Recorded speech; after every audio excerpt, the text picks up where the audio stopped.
Like my grandma would go to White Castle, but she would like buy a coffee at White Castle, but she'd like bring her own like little donut. I'm like, Grandma, you can't bring your own donut into White Castle. I mean, it's already cheap. She's like, I buy a coffee. I'm like, that isn't how it works, Grandma. But all my friends meet me there. Grandma. But they didn't care. They loved her. Like, you got to buy all your stuff there. You got to buy your little, because I think they sold like little donuts, like little coffee or little cake donuts at White Castle. Oh, Matt Roman is on Twitch. We've been watching cheerleading all day long.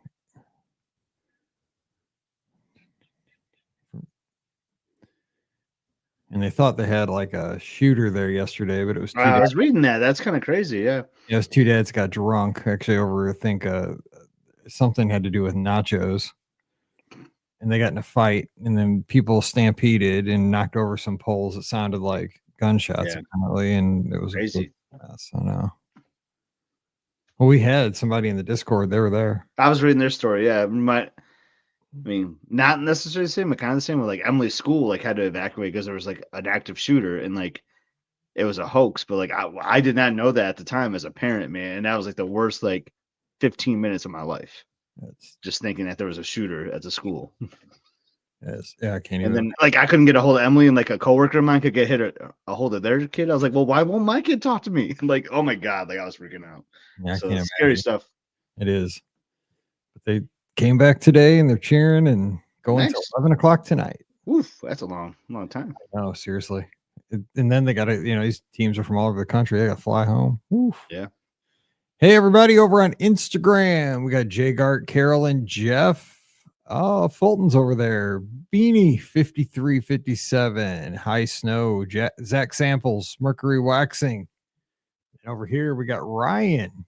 Shout out, Ryan. We got Jessica. Hello. In New Hampshire. Got other folks all over the place, but those are folks. Just give it like 2 or more weeks. Like it still might be a little light out here when we start. Not here, but yeah, it's light out here still a little bit. Yeah, I think our sunset was like at 6:25, 6:30 today. So I was like, man, that's awesome.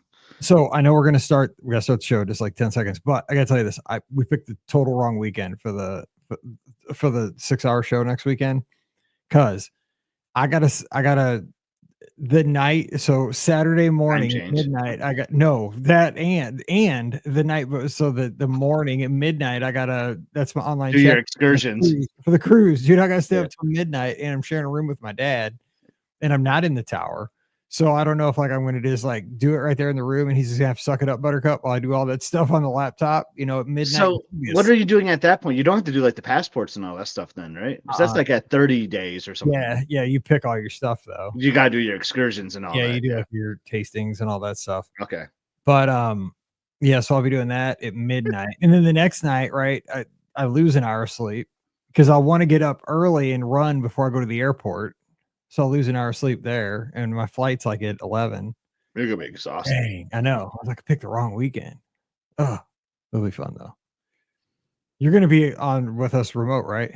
Yeah, if you want me to, I should be able to. Yeah. Yeah. Do you see all the stuff we have up for bids, dude? It's good. I have not looked at it yet. Oh my gosh, it's awesome. We'll talk about it here in a second. I'll bid on like everything by our friend from Cleveland. Like my Bluetooth Disney speaker, man. I just wanted that thing. So the cruise line ship. It is good. Why I didn't buy one when I was on the Wish, like in 23, I don't know. But on my part. Catherine's in the Magic Kingdom. Dude, our listeners are always cool places all the time. Okay, let's start this thing. Let's see. I got this cheerleading music stuck in my head. Oh, because they all have the same like beats. I got the house band music stuck in my head. I'm on. Oh, Mercury Waxing says you're on the same cruise as me. I'm on. So it's a podcast cruise. We are on the Magic on July 6th. Real quick. So I joined like a Facebook group. I'm always curious about that. Oh, I usually do that too. I haven't done that yet. Yeah. So there are a lot of like first time like cruisers and like silvers on that. That's good. Sailing based on like, I mean, that's a small sample, right? Yeah. But I found that really interesting. There were not many like gold or aboves on this poll someone took. So it's good. I know. So even for me, like you should have no problem getting those tastings, but hopefully I can get a couple when I do my gold. So We'll get in there though. I mean, we're small. Because I'm gonna book just about everything, and then I'll just be like, look, I got a buddy that wants to come. You know how we always do it. Yeah. All right, let's do this. I was messing around with all the sliders. My dad came You have over. to let me know what you get so I can try to like maybe online. I'll copy it. You're gold, right? I'm gold, yeah. Okay, so it won't be that long. Okay. Here we go. Oh wait, what just happened? Ah, dang it. Okay, here we go.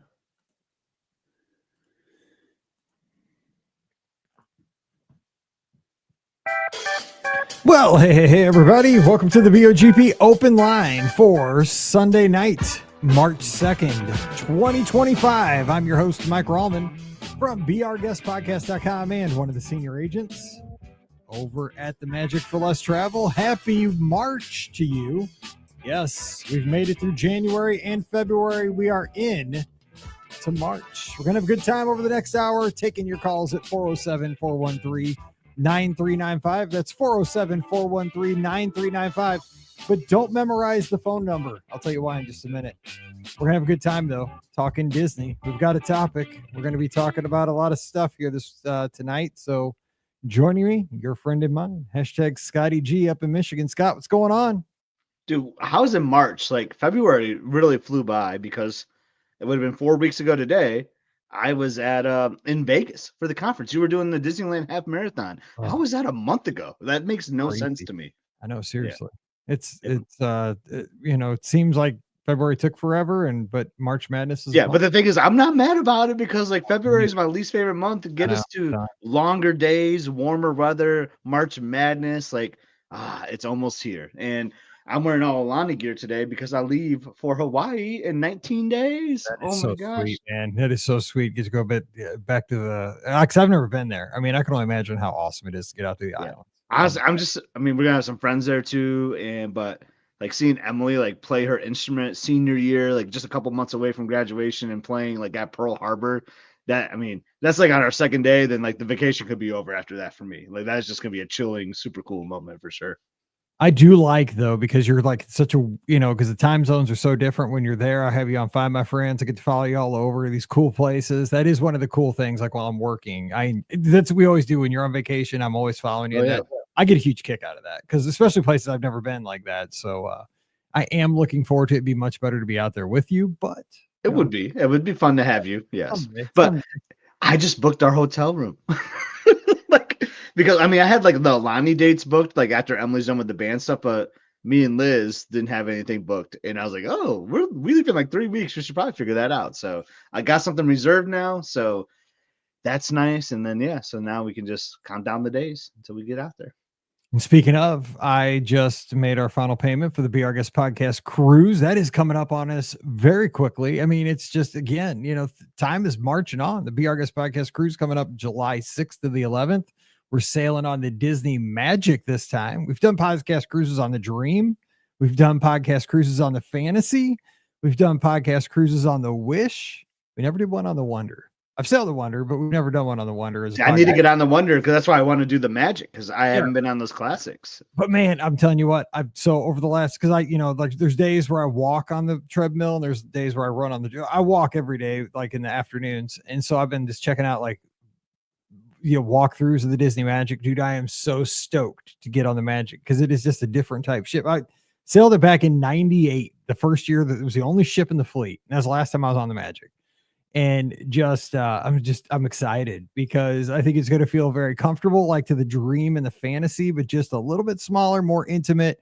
Yeah. And Paulo on that ship looks amazing. Paulo just looks super cool. I'm really stoked for Paulo. And I really wish Disney Cruise Line would just be like, hey, I know your daughter's 17, but like she will be like accepted as a college student at that point in time. Like, can you just let her in this one time? Like, oh man, it kills me. Yes. But also not Art of Animation. Animator's Palette is going to be the classic. I'm super excited.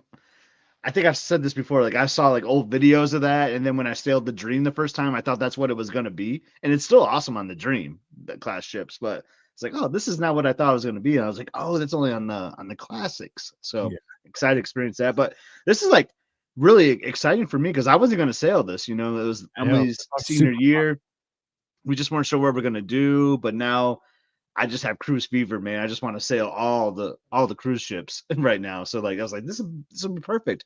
I haven't done the Magic, New Island, and sailing with friends. So that's Yeah. perfect. Oh my gosh, we're so much fun. Yeah, we actually changed staterooms because we had a big one booked because we thought the girls might be able to sail with us, but Paige has her basket. They're doing a basketball camp for college or high school kids that week, so she can't come. And then Mallory's got a cheer camp, so she can't come. So it's like, dude, we had like a family veranda. I was like, Pam and I don't need all that room. Now it's like another honeymoon for you two. It's like in a way. Whatever. Yeah, whatever. But you two So, never go anywhere, just the two of you. So I this know, is kind of nice. I think it's the first time. This will be the first time we've ever gone to a Disney trip without the girls. I think that's actually going to be kind of great.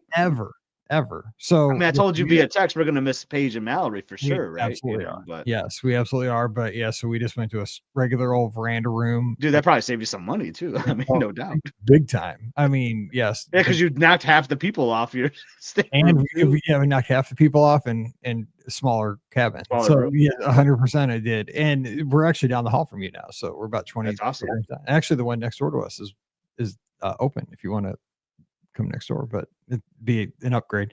Anyway, but let's take calls. 474-113-9395 on Friday. Now, Scott, you weren't with us, but Pam and Ricky joined me, and we did a show on we drafted because I just wanted to play the do. And I'm bringing this board. Yeah, I'm bringing this board actually down to Give Kids a World this weekend so we can do a draft because it has all my sounds and stuff, and I just want to have fun up for 6 hours. So, but we did a draft of our favorite extinct attractions. So if you have 4 that you would like to chime in on, so we can kind of judge your 4. Oh, basically kind of like a Mount Rushmore kind of thing too. I mean, you could do it 2 different ways. What are your 4 things you missed the most? I think I went with Pleasure Island. I went with Spectral Magic. I went with Illuminations, and I went with the Citizens of Hollywood. Those were my 4. Now, on another day, I could probably pick some different things. For sure. Some things I missed.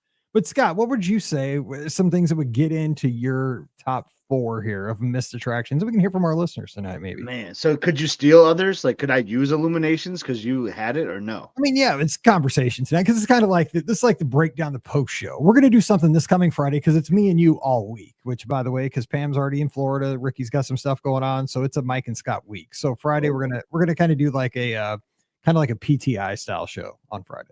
Okay. Well, I like that. I love PTI. This is how well we prepare. Like, yeah, sign me up. Let's do it. I doesn't know, but yeah, I don't know if I'm going to be Kornheiser and you're going to be, Wilbon or how it's going to work, but we'll figure it out.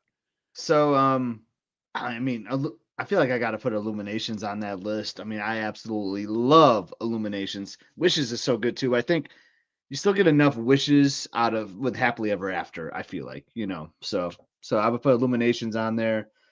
Oh boy, for attractions. So remember, I started going in 2011. Like, I kind of want to put something crazy, like I didn't do like a World of Motion, but I feel like I should put something that I experienced. So in that same footprint, I'm gonna put Test Track 1.0. Like, I really liked the old Crash Dummy vibe, in the queue, or just kind of gave you that beat. Yeah. And I only did it on our first trip because the next year is when they started refurbishing for 2.0. So I only got to do it 2 times really, but I really loved it. I remember just being crazy about Test Track on that first trip. It could have been from the trip planning videos because you would see that all the time on those videos they would do, Yes. Come to Epcot and ride Test Track, the fastest ride of Walt Disney World. They really pushed that because that was when I think they were trying to, I think with Test Track, what they were trying to do was that was really in that push to go against Universal and to try to be a theme park, thrill attraction park.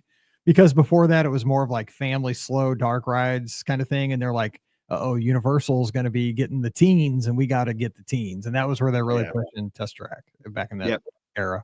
And not to steal one from the chat, but this is where I was going to go before Mike even shared it. But the Great Movie Ride, I've said oftentimes that I wish they could have found a way to build the Mickey and Minnie's and Animators courtyard, right? And just keep the Great Movie Ride because it deserves to be right on the end of Hollywood Boulevard in the Chinese Theater.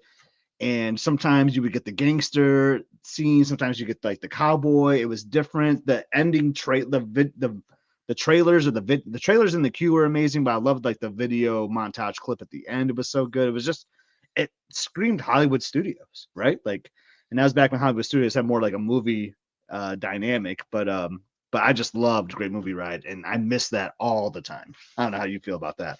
I think Ricky did that with her first pick. Oh, did she? Okay. Okay. So Michelle, make sure you so Ricky doesn't come after you or me. I think that was her first round pick, and she had the first pick overall. So I think that was actually round 1, pick 1. I think that was like the big pick. Oh, okay, good. Because like that's good. I'm glad someone picked it, because like that was a no-brainer to me, because I feel like they could have kept both. They could have done both, and it just breaks my heart they had to get rid of Great Movie Ride. But Brian Raymond over on Facebook, who's tuned in with us right here, he has one, and somebody mentioned this over in the Discord too. Again, prguestpodcast.com/clubhouse, where the conversation never stops. I mean, it just never, ever stops. It's like the ongoing after show forever. Somebody mentioned this as soon as the show came out on Friday morning. And I was like, how did we get through 12 picks and this did not get mentioned? Because I was like, this, and it happens every time, right?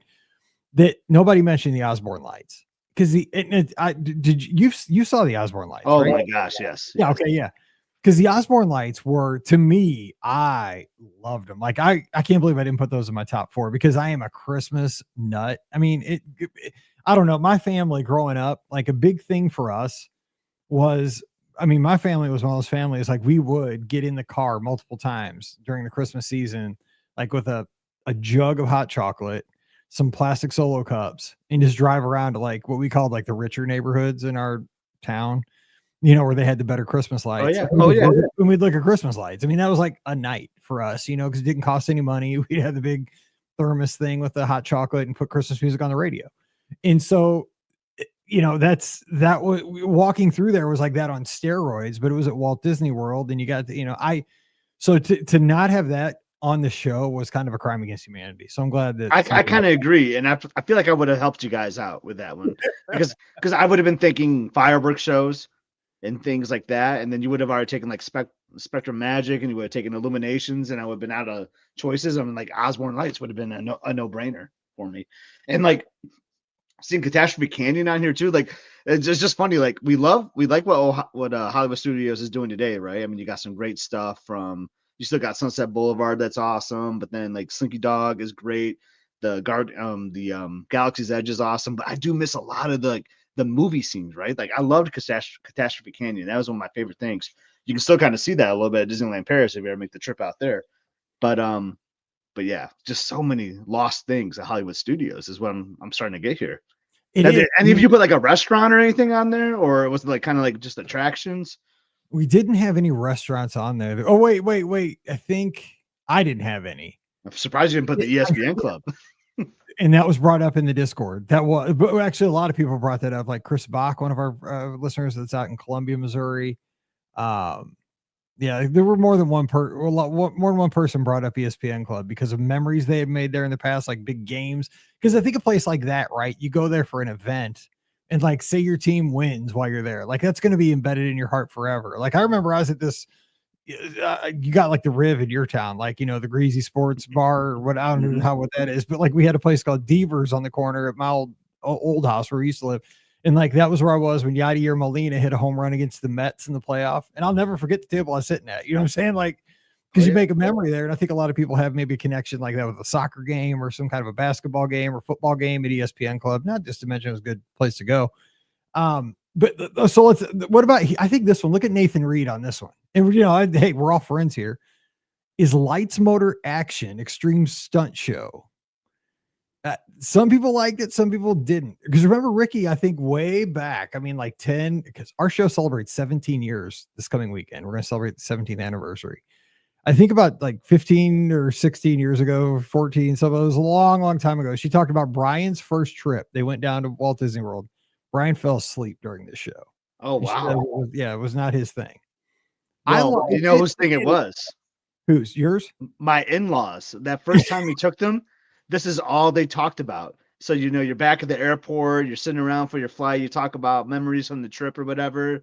like, oh yeah, what did you like? What did you do like? What do you want to do the next time we come? We book another one. All they talked about was light sporter action. That was hands down their favorite thing, and like a 6-night trip that we did. It's all I will always remember that because like in the Disney community, we're like, oh, this is not the most popular thing, but my God, they love that. What I'm seeing here, though, okay, so we're getting, okay, just overall for everybody who's listening here on Thursday, just getting the audio that's, listening here. So we're getting things like Catastrophe Canyon. If you went into Catastrophe Canyon, remember the pre-show, Scott knows this well because I think you lost your wedding ring during I this lost my thing, wedding right? ring there at the Pearl Harbor thing. Right. There was a scene at the beginning, like where they took a volunteer, put him out there. You reenacted like you were on like a shrimping boat or something, and like a big old wave of water hit you. But it was pretty cast member intensive, right? You were in a scene, and it was driven by like multiple cast members that had to have some kind of talent to kind of lead a crowd through an experience. We're also getting, like I said, you got somebody saying Mulch, Sweat, and Shears, which was that awesome band. So good. They were, they rocked. I always think of Len Tester when I hear them, though. But yes, well, in what's her name? Married, the lead singer. She's always on. She's kind of famous on, not famous, but she's always on Twitter. I'm kind of friends with her. I got to talk to her quite a bit. But they're married now, and he's actually works for Disney. He was a citizen of Main Street. Actually, he was not a mayor, but he was one of the citizens. But like those things, Disney's moved away from them, obviously, because they're probably costly. I guess, with all these, characters that probably cost a lot. But man, it was like the heart and soul of the park, especially the studios. All right, we have our first call. Let's see. We got who's with us. Who's joining us? Hey, this is Aaron from Kansas City. Hey, Aaron from Kansas City. I just watched Cheer Squad from your Kansas City Fearless tear it up today. They did a great job representing your town. What's up? Oh, well, that's good. So what's going on out west? So I was just calling with one of my extinct experiences. All right, what you got?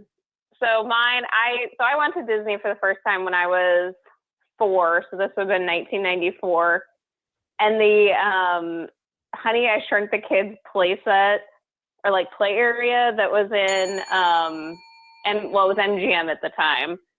But for me, that was like a core memory as a kid, was playing in the like oversized play set that they had there with like where it felt like you were, like the size of a bug. Right.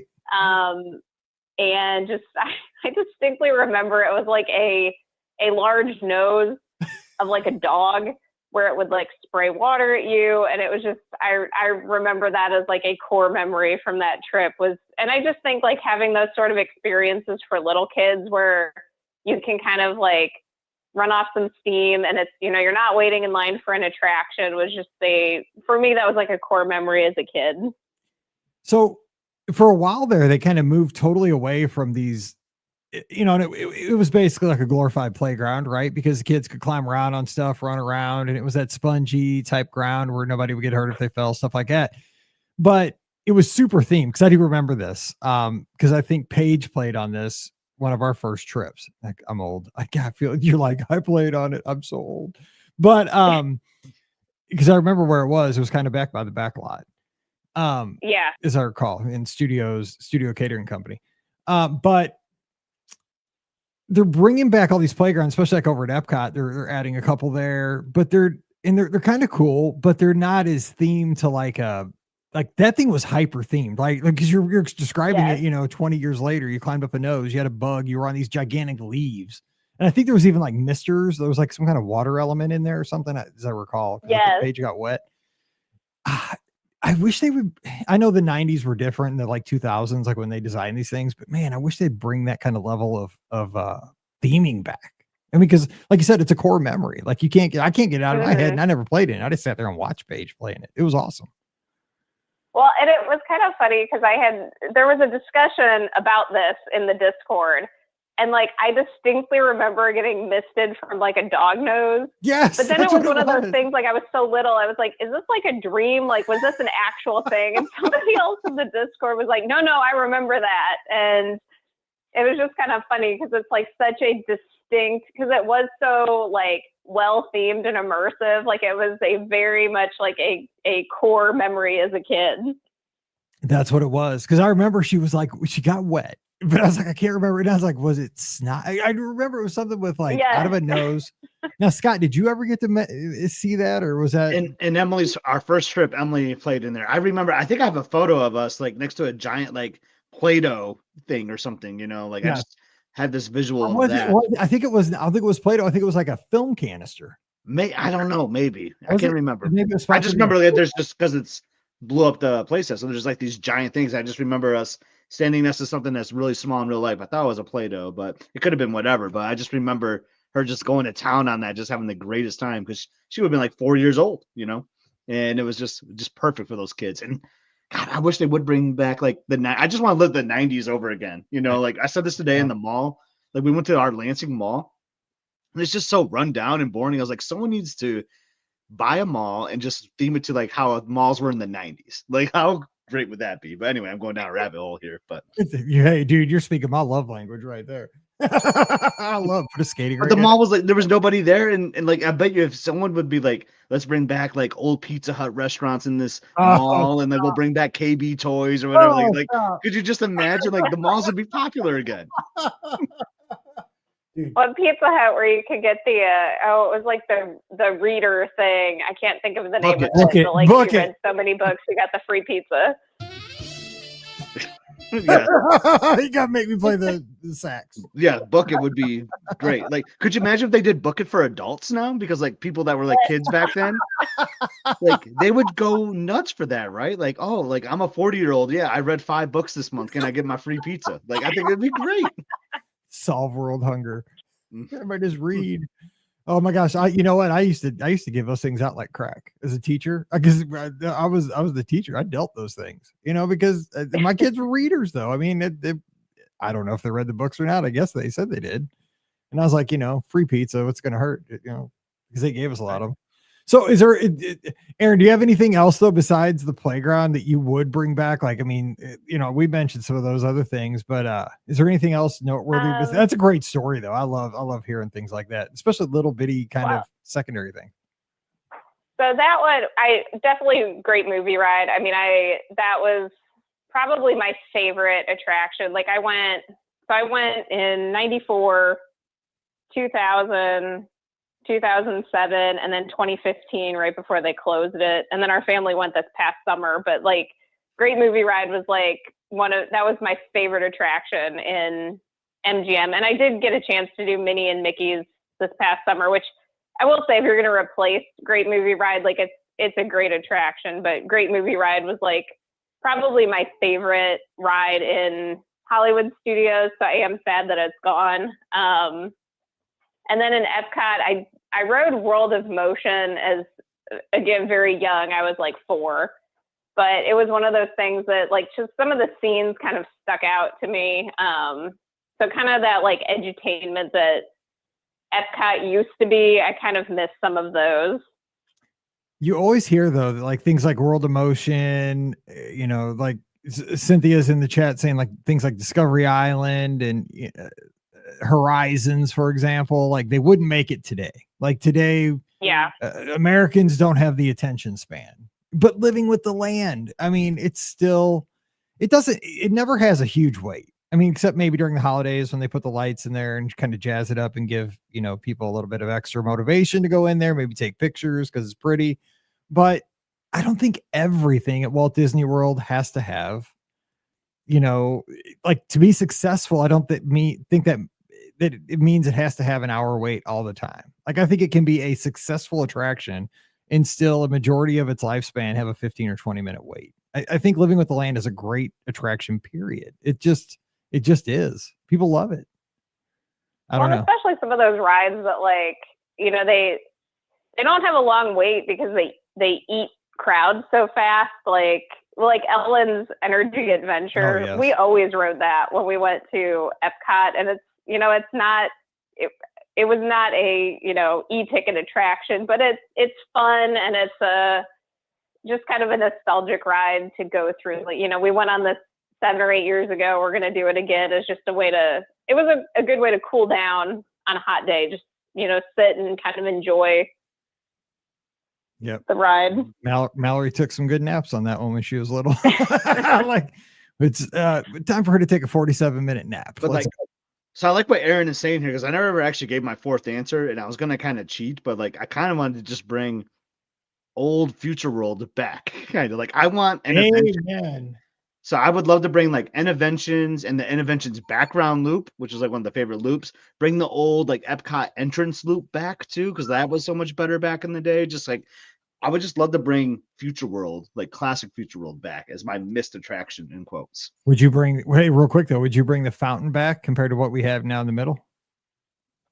So the middle is kind of cool though, but like I like the fountain. I know I kind of like the fountain in too. general. I love fountains, like in malls. I like Kansas City's That mall. middle area is like it's kind of nice though. Like it's It just is I think kinda it's just not gonna get utilized enough in the summer because it's gonna be too dang hot to be like sitting Yeah. outside there, But I like the fountain because it had the music, like do do do do do. It didn't went to the music. well, let's let Aaron decide. Aaron, fountain or the new setup? Yeah, what'd you take?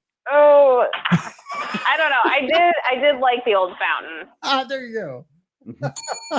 Well, I mean, but if that means we get old Future World back, then I'm all for it. I just want old Future World. Yeah, that's true. But see, you made Aaron pick, and she's from the City of Fountains in Kansas City. That's City of Fountains. This is true. I just realized that. That's not a good it's bad choice but there. I missed that so much. I just miss walking in the park and hearing that Interventions background loop so much, and then just like I don't know, man. I missed the 90s Epcot, which I'm sure was even better. But like even like when I started going like 2011, like I still thought Epcot Future World was really good back then. I agree. Well, thanks for the conversation, Aaron. We appreciate it. It's always great having you over in the clubhouse. It's always fun seeing you over there. Thanks. Have a good day. All right. Talk to you soon. Too. Bye-bye. All right. We have another call. Our good friend Eric from out in Connecticut. Eric, what's going on, buddy? Hi, how are you? I'm doing great. Say hey to Scott. Hey, Eric. Hi, Scott. Sorry I got your name wrong in the chat earlier. That was Do you know if I had a nickel for how many times I was called Steve, I'd probably have like $1, but still. So I do have I have a restaurant that I would like to bring back. I would really like to bring back Alfredo's. Wow. And it's for a specific reason. I know it wasn't like the most loved one, but when I think of my Disney memories, they all revolve around a person, who I was with, what I was doing, and the reaction, the time I had with them. And Alfredo's is one of those restaurants that is a core memory for me. I was with a friend from college, and our lives were beginning to go in very different directions. We took a trip down, a small group, but mostly the two of us spending time together.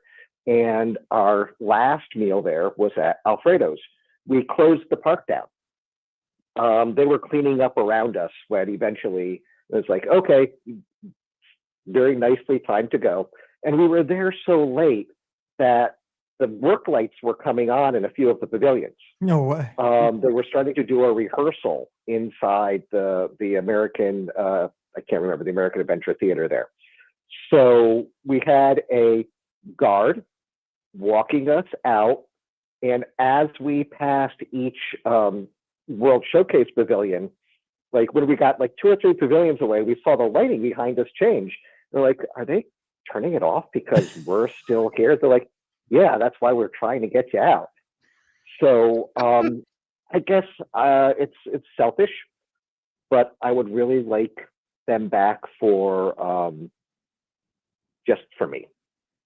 But I like that you have that memory, right? I mean, associated with a place. I mean, Alfredo's is where I went for my very first wedding anniversary dinner with my wife. We had our meal there. I remember it. And she was pregnant with Mallory. And I remember there were certain things she couldn't eat. And like it was, I think some salad she couldn't have. And because of the dressing or something. But I remember that because we were there and she couldn't have certain things, but we had I have a picture of us right at the window there in Alfredo's. Yep. Core memory for me too. Yeah, it's a good restaurant. Good fettuccine. I did mention specifically Catastrophe Canyon, and it's because of the reason that you brought up. They don't really do these big stunt shows anymore. Catastrophe Canyon wasn't like a lot of people. It was kind of like a whole bunch of preset effects that were going off. But I think that's something the studios lacks right now. Studios still has the Indiana Jones Epic Stunt Spectacular, but it's nice, but it's the performers. There's not like big explosions and things rushing and stuff flying at the audience. It would be nice to have one show like that back in Disney. In the studio seems like the perfect home for it. I agree. But if you think back in the day, like Universal had a lot of those type shows too, and they've gone the way of the dodo as well. I think it's just kind of it's a shame because man, we were living in the good times back then. There were so many. You didn't even know it. You were like immersed, like you were literally in the movie, like you were in the experience. And you know, I think, I mean, I hate to say it, but like, you know, Indiana Jones is kind of hanging on because it's almost like a relic from a bygone era. You know, it's like it was of that era, and I'm glad it's still there because I enjoy it so much every time we go do it. So do I. But I mean, it's like, I mean, I feel like it's, you know, it's just like one of those things. Like I feel like it was with all those other things. You know, it's like it's more of that era than the current era to me. You know, and I love it. I hope it stays. And it's crazy busy every time. Yeah, it's like same. a full house. I don't think it's nowhere near on life support because when I was down there, and I'll tell more about this in my trip report in about a month, it was full. There were times where you would show up and you could not get a seat. They would say, "I'm sorry, we filled up every seat." So that was heartening to see that people still wanted that. No, I'm with you. I see that all the time too, but I'm just worried that the only thing I worry about is that I see the number of people that are up on that stage and that some bean counter is going to say, "Oh, that's a lot of actors and actresses," you know, or, you know, that should not be the case. When you have this guy running away from a big ball and he gets hit every day. It's awesome. Like, I mean, seriously, like I love it. It's a great show. Cool. Somebody takes a punch, you know. Yeah. You know, I was thought, oh my God, they just knocked out a guest. Like the first time I was there, it was John Pelkey. I didn't even know. Like it was John Pelkey. Yeah. I look back, the race announcer from Run Disney, because I look back at the pictures, but I was like, oh my God, they just drilled a guy from the audience. I was like, oh my. And the second time I got up on stage. Yeah, the second time I was up on stage and it was Pelkey. was like the director of the show or whatever. Yeah. And I've seen Mark Daniel hosted a bunch of times too. Like it's so awesome. Yeah. But see, I mean, we're all laughing about it because it's one of those things like you go home, like, you know, a guy from Michigan, a guy from Missouri, like you tell your people, like, man, we saw this great show, like the Indiana stunt show. They were knocking people out and people were diving under propellers and the plane was blowing up. Like, that's good stuff. That's why you go to Florida. I mean, they shouldn't get rid of that kind of stuff. No. Yeah. So many things have gotten rid of at the studios. Yeah, they did get rid of a lot of classic stuff on the back lot and stuff like that. But, you know, I guess times change. Yeah. Just rebuild the Golden Girls house somewhere and I think everyone will be happy. Mm-hmm. And on that note, we're going to say thank you for being a friend. All right. Take care. I'll talk to you in a few weeks. All right. We'll see you, Eric. Take care, buddy. Have a good one. Bye-bye. So another thing I want to bring back that I have not seen in the chat or anyone talk about, and we saw them at Hollywood Studios at one point too, but they really belong to the Grand Floridian. That's the Grand Floridian Orchestra. Oh my God. I want them back so bad. And I know people love the Red Rose Tavern, but I'd rather have Misner's. Like with the orchestra of Misner's, like that duo, that combo was like a perfect night in Grand Floridian.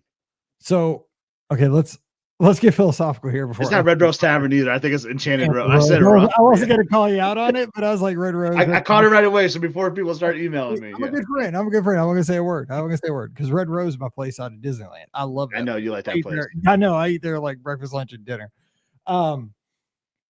Okay, philosophical question here. And again, you can call in 407-413-9395. We can talk about anything. We do need to talk about the number change coming up too, though. Oh, yeah. The number. Well, I mean, real quick, Skype's going away on May 5th. And we've been using Skype since the show started back in 2008. And that is kind of the behind the scenes is how we take the calls, which we're just going to use a different thing. So, but I don't think we're going to be able to keep our number. So we'll have to you have to memorize a new number. I'll have to memorize a new number. So we'll figure that out. But that's not until May. So we got time. You got time. Yeah, so I'll also have to make a new lower third, which is bugging me because I forgot how to Cinco de Mayo Day. You lose Skype. I know. Skype's my buddy. Dude, Skype launched 1 million podcasts back in the day. It's like, what, Microsoft? What are you doing? Anyway, here's my philosophical question. Okay, so we've kind of beat around the bush that a lot of these things that people love, Mulch, Sweat, and Cheers, Backlot, Epic Stunt Show Spectacular. All these things had a lot of skilled, talented crews to put them on, Yes. right? You can't just get like, a 16-year-old kid off the street for a lot of these things. Citizens of Hollywood. If COVID wouldn't have happened, okay, say all that stuff in 2020 doesn't happen, do we still have a lot of these things, or was that because I mean, basically, if you look at like what happened in 2020, because the parks had to close, the world stopped for a little bit, and there was like a hard reset.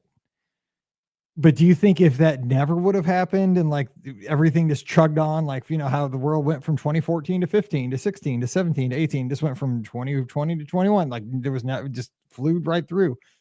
Do you think we would still have a lot of those kind of things like Citizens of Hollywood? And I don't know, because I think the trend was already going that way, right? Like we lost like Off Kilter, I think, before then, and some of those other great acts. So I think it was heading in that direction already, and it just made it easier, right? Like, well, this is a cost savings measure, so we have to cut all this entertainment.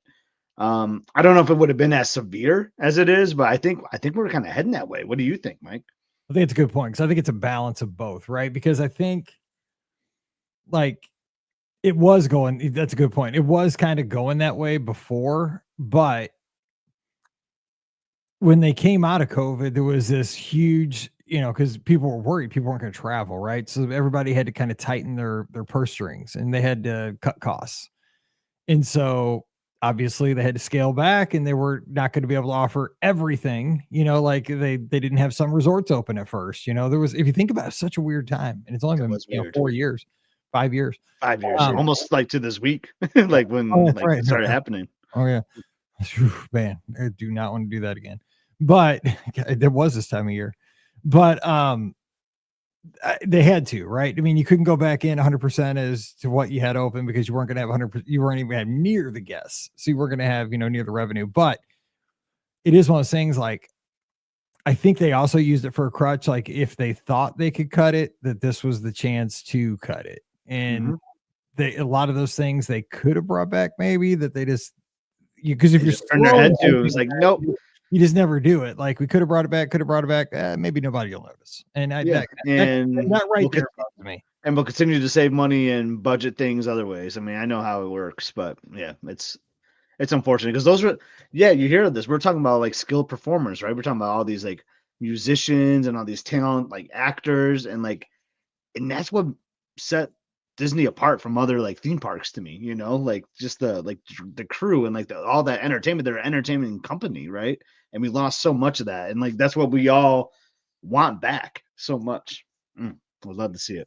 Yeah, like Brandon saying over on YouTube as he's tuned in, says 2020 was Disney's excuse to drop many cast members and building projects, which, I mean, again, had to a certain extent, because again, you were not going to have the revenue. I mean, it was severely down because travel was severely down. I mean, travel was restricted for a long time. So I understand that.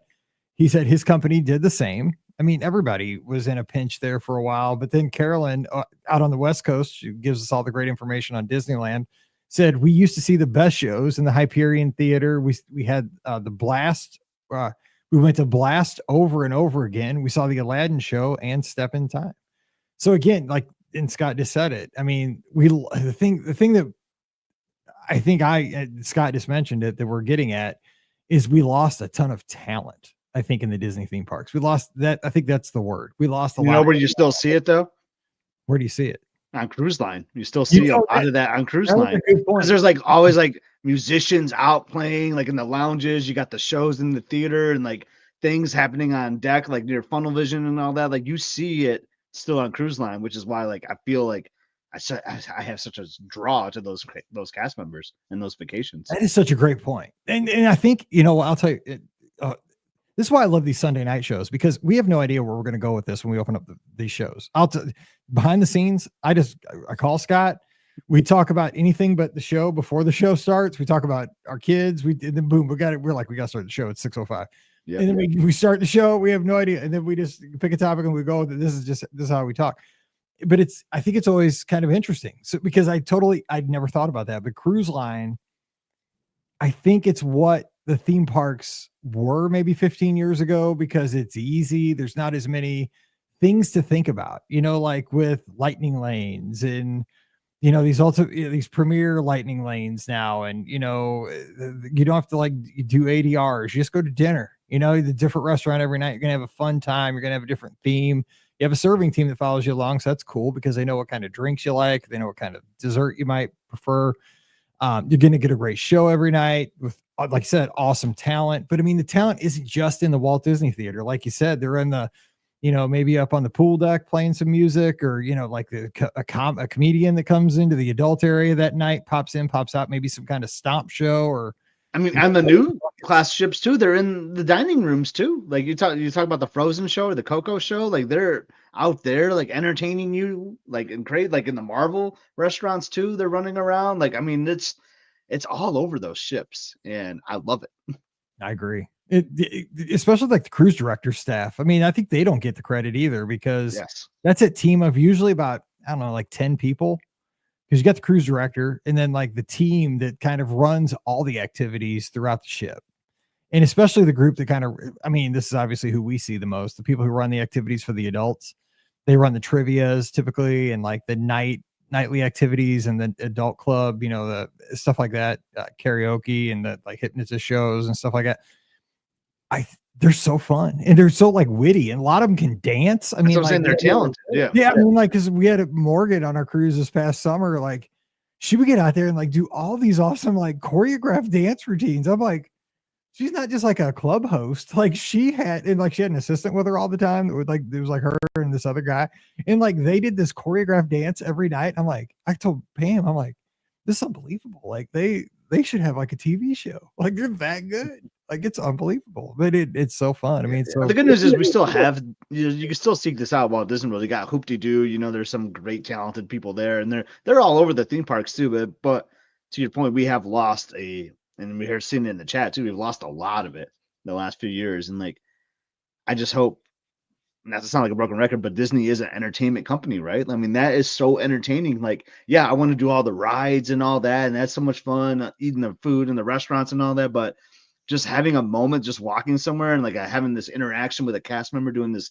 funny dance or whatever, like the Streetmosphere or whatever, like those are the memories you really walk away with on a Walt Disney World vacation. And I would think if you're a talented entertainer, you would still want to work for the Disney company, right? Because I mean, of the prestige, like I worked at the Magic Kingdom, or I was an entertainer at Epcot or the studios, like that would still have some like weight to it. Like because you would have just this audience that's built in. Like how cool. I mean, you're going to make magic, like just being there. I mean, it would just be such it's not an honor, but such an opportunity, I guess you could say. So, and Brandon over on YouTube also says, COVID brought around some good things too. Like, I mean, you were a huge fan of the cavalcades. I love the cavalcades. Those are so good. Like you kind of see like a little parade and World Showcase. Like I unfortunately I wasn't there for the the 2000 millennium, so I didn't get to see Tapestry of Nations. Whoa, that would be a great one to bring back too. My God, mentioned that in the clubhouse. Let's just bring back old Epcot. Is really what it comes down to. Oh my God, Epcot like at 1999 to 2000 was so awesome. Like, but Eric was talking about like a restaurant, and like I couldn't think of like a restaurant per se. Like I would like the theming of the Pepper Market better than what they have right now at like Coronado, but yeah. I said this a lot, but like I would love for them to bring back the old counter service at Be Our Guest. Like I thought that was so much better than having it like be like a heavy signature meal at lunch. They kind of did that with like Le Cellier, like back in the day with the dining plan change too. Like it was just so cool. It gave people opportunities to go in there that didn't want to spend signature dollars and have like a sandwich and tour the castle, right? And it just felt like that was more available to more guests that way. And I thought that was a miss when they had to change that. I agree with that because like you said, it gave opportunity to more people to get inside and see that environment. Because that environment inside the guest great, is amazing. I mean, it's a shame. Probably this is like an over/under question, right? People go into the Magic Kingdom. How many people ever get to go inside Be Our Guest? Is probably 15. It's probably 10% or less. Yeah, I'd say under 10. But it's funny. Like we went there. I think it was on spring break, like last year, and they still have a problem with like getting people in there. Like that even have reservations because people take so much time during that meal to like walk around and like visit all the rooms. And that's over 10 years old now, I think, close to, right? Like when it is over 10 years. It's gotta be. I think it was like 2014 or something, or 15 when that opened. And it's crazy how much love that gets, even like for people that have the ADRs, how long they spend their time in that meal because they just love soaking in that environment. Hot take about New Fantasyland. I think there's a lot of things that are, I mean, because it's dead in the middle of Magic Kingdom, right? But there's like Be Our Guest. I think a lot of people walk past it and don't even know it's there. I think Enchanted Tales with Belle is exactly the same thing. Like you can walk like right through the Magic Kingdom and never see that attraction. And it's tucked away for sure. Like in the footprint of the park, it's dead in the middle. But I mean, you can never even know it's there ever. So it's the weirdest thing. It's so weird. One of those other things is the flotillas. Those are pretty cool. I mean, they serve a purpose. They're kind of neat. Yeah, I mean, what I'm really learning is like we've lost a lot of things, but you always get something new in return. You know, so like we're not talking about like look at the things we've gotten. We've gotten Guardians of the Galaxy, Cosmic Rewind, Galaxy's Edge. I mean, we gotten so many great things too. But I know like nostalgia is a big thing with Disney fans like us. So like we hold on to those old things. Because there was one I saw that I agreed with that you didn't share, I don't think, but like I loved Kite Tails. I know that space in Animal Kingdom, like it really struggles, like trying to find like something to be there from the Lion King show to what was the one? Rivers of Light. Rivers of Light, yes. Glorious 3 showings. Yeah. And then like, but I don't know if you ever saw the Kite Tails, man. It was funny, man. It was entertaining. I saw the memes. I didn't see the show, man. But yeah, I think someone even commented like, but man, if you were like in the baking sun in that theater, like watch out. That was like a not pleasant seat sometimes. That's a hard pass for me. I am not doing that. No. Brandon's right though. COVID did, because before COVID, like mobile order was like the cheat code. I remember because like I was using it and nobody else was. You just walk up, get your food. People like, how you getting that food? Not telling. I'm a VIP.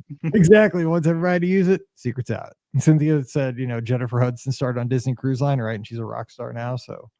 And like, let me ask you this, Mike. Like, this is we're talking about like things we lost or forgotten attractions or whatever. Like, what do you feel about like Disney Springs versus Downtown Disney? Like, I think I've come to love like Disney Springs a lot more than the old Downtown Disney. Yes, I don't know if you agree with that. I was say because I did not like it at first at all compared to Downtown. Yeah, I used to be like, oh, I really miss Downtown Disney. Like, this is confusing. Like, like you said you had Pleasure Island on your old list too, which would have been a Downtown Disney thing. But Disney Springs has come to grown on me a lot over the last few years. It has. It's so funny you said that because that's exactly where I was going to go. Like I used to like Downtown Disney because it had Disney Quest and it had like, I mean, it was like I'm old. Like I remember the old Virgin Mega Store, which is like a big record store, music store, and it had like the Gloria Estefan restaurant, which I went to, but it had just. I like the old world of Disney better back in the day. It was set up differently. But it's like your old analogy with the 90s mall. It felt like a 90s mall, kind of like an outdoor Florida 90s mall-ish model.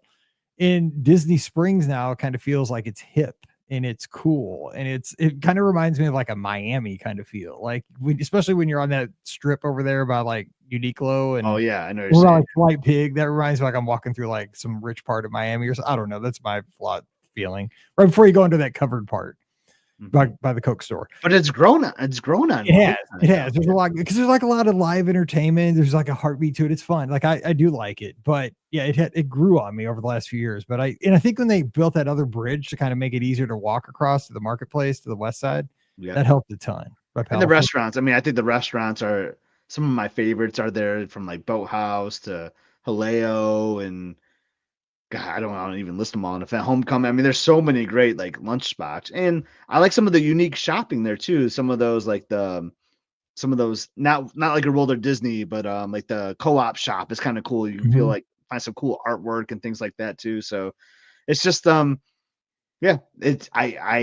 disliked it so much. We would never go like those first couple of years. Like we would never went to Disney Springs, and now I find myself going there a lot more now for sure. Yeah, there's live entertainment. Like you can always find some musical instrument, like especially over by Boathouse or over by the Coke store. There's usually a little stage going on by the and school groups will go there too. Like it was funny. We're on our plane from the Wish. And we're getting seated, and I kind of you watch people come in, like you get seated first in the front, you get to see all the people come on the plane. Then you start wondering, like, how big is this plane? Like I've seen so many people walk by, and I look up, and someone says, "Hey, Scott," and I'm like, who's saying my name? And it was like my old boss, And I was like, "Oh, hey, Lauren! Like, really great to see you. What you're doing here?" And like, her daughter like performed at Disney Springs, Right. and like did like a solo like on that stage out there. I'm like, that's cool, you know. So sometimes you'll see like professional or like not school age musicians out there, but it's cool like to see the kids come out there too and play. Yeah, we actually had a friend of ours, her daughter, their dance team did a little dance on that stage at Disney The Springs. Millers, I think, right? Like, I think maybe. Oh, the Millers did, yeah, but also this teacher at Pam's school that we were down for okay. another trip, and they also performed there too. Yeah, I mean it's a great little venue. I mean because maybe you're not going down for like Summit or something, but you get to perform in front of all the people outside of World of Disney. Yeah, But I never thought I'd say that I like Disney Springs more than downtown Disney, but I can confidently say that now. It just maybe I had to get older and mature or something, like I don't know. But I mean maybe Disney Springs had to mature too. You know what I'm saying? I think you're right. Yeah. It's finding its niche. And shout out to a Disney World After All.com who just tuned in over on Instagram. Oh, hey, we know them. We know her. We have a question here real quick. I want to get to it before we get off the air from M Brown 27 says, "Hey guys, love the show. We are Disney World experts. We don't have a clue about Disneyland for upcoming spring break trip for 4 nights. Can you share your best tips, including must-do restaurants?" Let's just give a couple must-do restaurants for M Brown going to Disneyland for the first time. So must-do restaurants. It's funny. I had this conversation today with Elizabeth because one of our friends on the Discord is like at Disneyland, and they're kind of like a foodie, and they're kind of like, I don't know how I feel about the food out here. And I will say, like, the table service to me is not as good at Disneyland as it is in World, but the counter service is kind of like where you're going to find more of your gems at Disneyland. Yep. So you agree? Yeah, because I'm more of a counter service guy. So so Disneyland is like more my style because like there's a lot of good counter service you can just bounce around to and grab quick stuff, and that's my jam.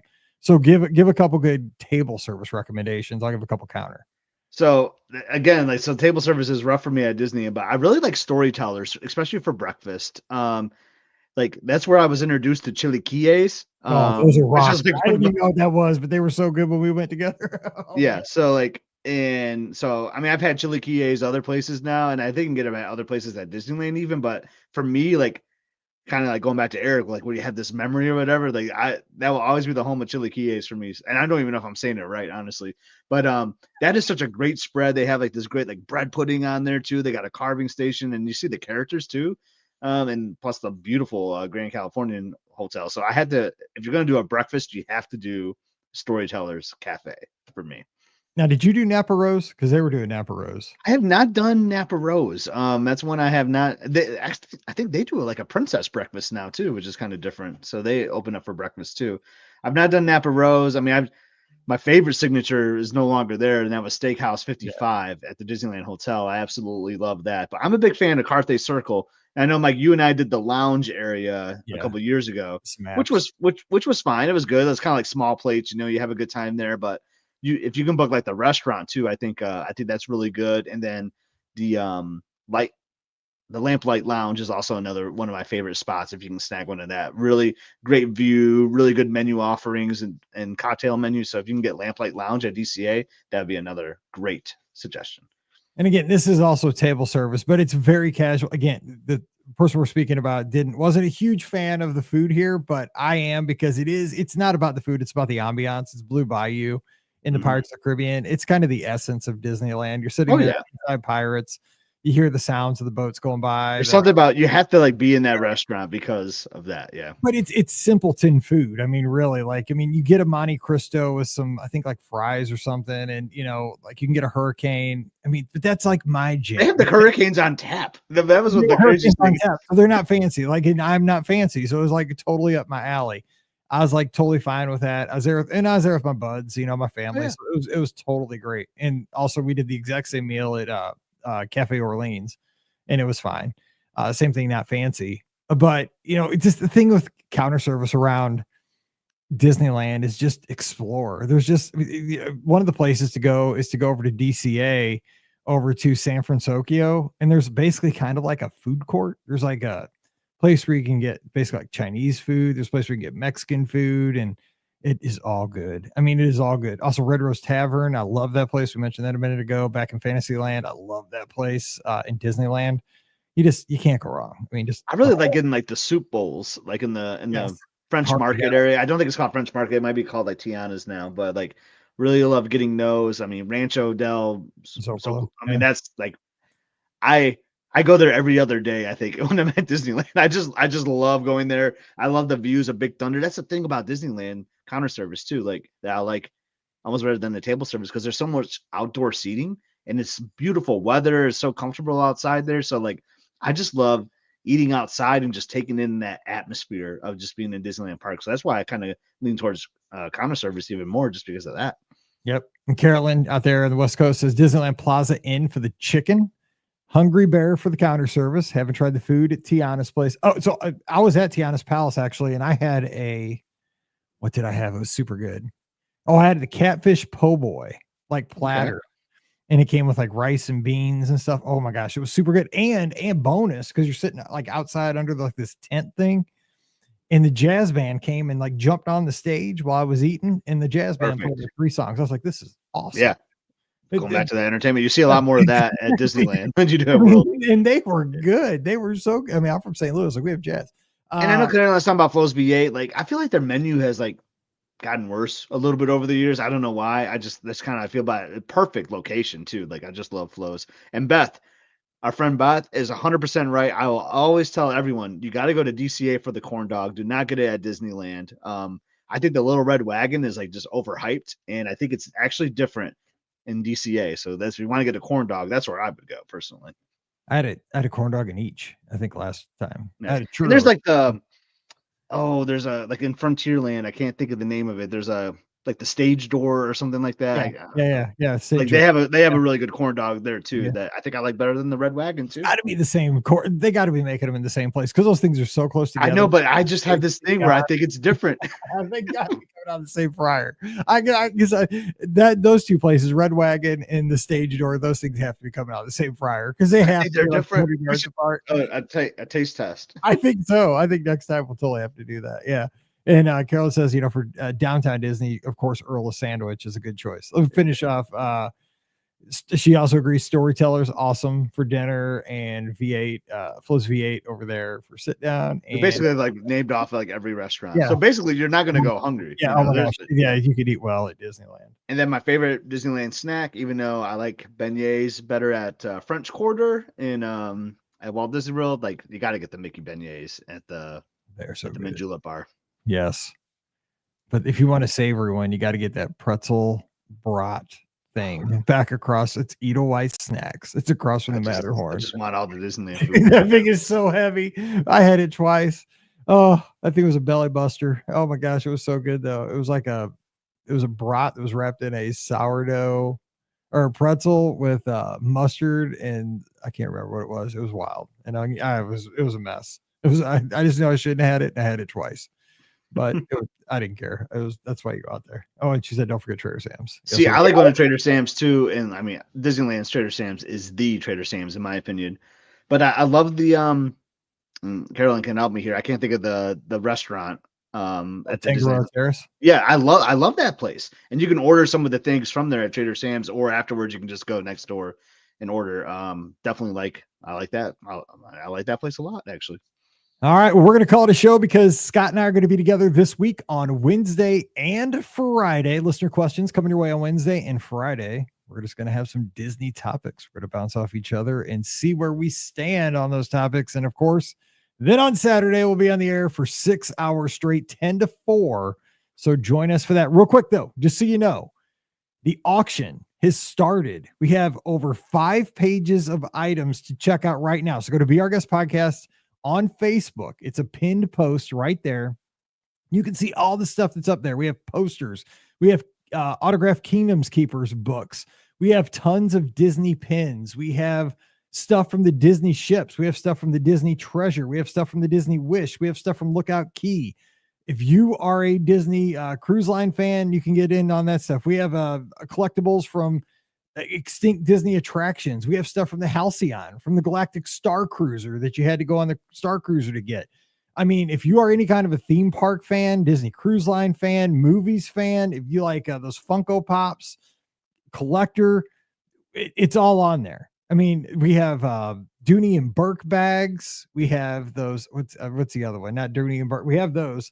What's the other kind? Vera Bradley's. I mean, I'm not even, I can't even keep up. It's crazy. So just go to the Be Our Guest Podcast Facebook page, check out all the items. You just go to the menu in the upper left-hand corner once you click on the auction site and hit browse items, and you can check everything. I mean, Scott, when I was looking at that, and I mean, just so many cool things that our listeners have donated. Give Kids a World have put up there for us. And of course, we're just raising money for Give Kids a World. You can put a donation in there as well. It's already started, and it will go through 3:30 on this Saturday, March 8th. I think we know why Disney World After All was in here, probably to make sure you said that, right? But, exactly. but so I have not looked, and all that stuff sounds so great. And I'll just say, like, bid early, like don't wait, like start bidding now, and if I recall, if it's the same setup as previous years, you can put like a max bid out there too. So you can kind of think about that and plug that in there so that, I mean, I was battling with a listener last year on the Bluetooth speaker, and I was live, so I couldn't. I was struggling, so I had to like bump my bid up like at a higher dollar. And then I think Thomas, and like he just snuck in there last minute and got the Bluetooth speaker from me, and I hope he enjoys it very much. Yes. He's listening right now in his bathtub, I'm sure. Yep. To the show.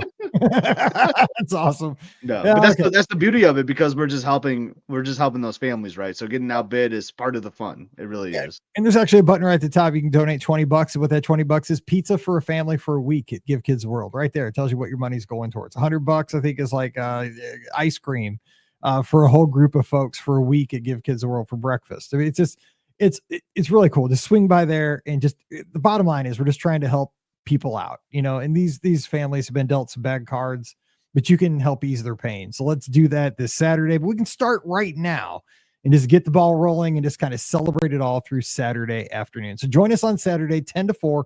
We'll be broadcasting live in all the places, just like we do: Facebook, YouTube, Twitter, Instagram, and Twitch. But if you're in the Central Florida area, we got permission from Give Kids the World. Swing by the village and come and see us. I'll have some Be Our Guest Podcast stickers to give out. Swing by, say hello to Pam and Ricky. We'll be there. Scott will be there remotely. We'll let you jump on the camera and say hey. And we'll be having a good time. So we'll see you on Saturday for that. We'll have the shows leading up to that this week as well. Don't forget, our show is brought to you by the Magic for Less Travel. We'd love to help you plan your next Disney adventure for no additional cost to you. Check out all the details today over at themagicforless.com. Please also use our Amazon affiliate link. It's beourguestpodcast.com/Amazon. When you do that shopping, it really does help us out if you click through there. And our Patreon supporters are our all-stars. You keep us on the air. You really do help us out. It's $5 a month. And for that support, you get a bonus show called Mike in the Midwest. Come over this week. We'd sure love to have you at patreon.com/beourguestpodcast. You can give me a follow on the social media at Be Our Guest Mike on Instagram, Twitter, and Threads. You can follow Scott at Epscott, EPSCOT, but more importantly, give him a follow and go over to YouTube to Must See Adventures, because new content right now. We're going to Fort Wilderness. So Scott, I know that the Tetlow family they're on YouTube and they're on Instagram. Elizabeth's on Instagram. It looks like, who was it? I'm going back. They have two accounts here going. Bruce was on YouTube. So the whole squad is tuned in, but they're letting us know that they loved episode 1 of the Fort Wilderness videos. Oh, that's awesome. And they're getting ready to watch episode 2. So Scott, tell us what's happening on Must See Adventures. Yeah, so a new series started. So it's our Thanksgiving series, and we call it Thanks Lizzing sometimes, because that's Liz's birthday was on Thanksgiving last year. So we check into the fort. We on this new episode, so we do a little overview of the new cabins, which those are beautiful, spoiler alert. And then we give our first impressions on Tiana's Bayou Adventure. We do one last ride, most likely on the Rivers of America, on the Liberty Bell. So got a lot of footage of that, and just hanging out and having a good first couple days. I was very tired in those episodes. I saw your post. Oh yeah, sleepy. Yeah, not sure if you watched it or not, but you can tell I was a little tired. But and I wasn't, at one point I wasn't even gonna record anymore. I was just like, nope, I'm not gonna record. Like, I'm grumpy, but like Liz said, no, Scott, like people like watching, like get it together. So like I strung it together. So I didn't have a lot of content for those first couple of days, so I combined them into one. I hope everyone is enjoying them. And yeah, so hopefully we'll have day 3/episode 2 here very soon. Bottom line is, you can thank our wives for pushing us through for all this. I know. I gotta admit though, I watched it, and like sometimes I'm really critical, and like and I'm like, oh, I didn't like that episode. Some episodes I like better than others, but I thought this one turned out pretty good considering like I wasn't like in the best state like recording this, and I thought it turned out really well. So would love to hear some feedback, and like and subscribe for sure. I am watching it on the treadmill tomorrow afternoon. Nice. Is the plan, because we've been watching cheerleading all day today because it got pushed back by a day because of the events. But yes, that is the plan. So yeah, I can't wait. So a lot of golf carts in the series coming up. There's gonna be a lot of golf carts. You definitely see some looping in this episode too. Looking at some nighttime loops. Looking at I think there's ones that I mean you'll see, Mike. Just like it's just crazy. I love the decorations at the fort for sure. I'm loving it. And Droid to the World, that was one. It was like Droid to the World with like some Star Wars droids. I mean, it was awesome. Sweet. And as Jason and Veronica say over on YouTube, dinner and must-see adventure. Woo! There you go. Woo! Like who's that wrestler? Woo! Ric Flair. Ric Flair. Woo! There we go. Woo! All right, so we are going to get out of here and wish you a great Sunday night. If you're tuned in with us live, we hope you have a great rest of your weekend, the last few hours that are left. And if you are tuned in on Thursday, we just wish you a great Friday coming up, and we'll be with you on tomorrow with the show. And again, join us all day on Saturday. We're going to have a good time together, making a lot of magic together. So for Scott, I'm Mike, wishing you a great week. Stay safe, stay healthy, and we'll see you real soon. Woo! Good episode. Woo! Good episode. That was fun. That was fun. All right. Fun talking about things we missed. I mean, we kind of got deep in there a little bit, but I know we did. But I mean, what are you gonna do? I mean, we didn't have any calls, so it was fun. Right. That was fun. All right. So tomorrow. So, are you working from home or are you working in the office? I work in the office on Monday, so okay. Yeah. So when you get home, we can start right when you get home. If you okay, want. I'll start messaging when I think of what time I'm going to leave and things like that. Cool, cool. I'll have everything set up because Mallory's got a cheer game at 7. Okay, I haven't looked at my calendar, but normally I can like leave like around 4:15ish. I should be home by like 5 my time. Sweet. Okay, so I'll have it ready to go by then. Okay. Woo! Look at Jason says we got it. Woo! Woo! They do that in our hockey game, like the Blues games. Like one weirdo will do that, and the whole arena starts doing it. That's funny. Woo! All right. Yeah, hockey games are wild. How about those Spartans though, man? And Mizzou Tigers and hoops. Dude, we lost to Vanderbilt. The game. Did you? We were winning by 1 with like 30 seconds left. We had the ball and we ended up losing overtime. I know. I mean, that shouldn't impact you too much for the tournament. I know it won't affect us too much, but because you weren't going to win that SEC anyway. So, well, we're trying because the top 4 teams get a double bye in the SEC tournament, which we're not going to win the SEC tournament because of Auburn. I mean, they're hotter than anything, but I mean, I can't believe we're even talking about this. We didn't even win an SEC game last year. Like, I'm just glad we're in the tournament, but yeah, we should have won that game though, man. We squandered that thing. That's right, Jason. Back-to-back Big Ten champs, baby, in hockey. Dude, the hockey team is fun to watch too, man. It's just funny, man. Like Detroit teams, like the Pistons and the Red Wings are kind of doing good right now. The Tigers made the playoffs last year. It's just like, what is happening? Like, why are like in the line? Like, why are the teams good right now? I didn't even know the Red Wings were good again. They're not like stellar, but like at the season end of the day, the Lions and the Red Wings would be in the playoffs, which hasn't happened in years. So, and the Tigers made the playoffs. The Lions are good. Just gotta get Michigan State football going is what we need. There you go. Yeah, we you cannot have Dennis Gates back. We love Dennis Gates. we need a women's coach though, because Pinchton stepped down, which was Paige's boss, which is sad. But everything moves on. All right. Well, I will. All right. I gotta go see the fam, see what's going on for dinner, and tell the girls I say hello. Yep. And tell Emily congratulations on the new gig. Yeah, the new job, Old Navy. That's right. I'll see her in a commercial soon. Okay. Yeah, we'll work on that. I told her like, you're gonna end up being the CEO if you like stay here long enough, right? Yeah. So, well, she could probably do bigger things. Yeah, I know. A little faster. Yeah. All right. I'll see you later. All right. See you. Bye, everyone. Bye.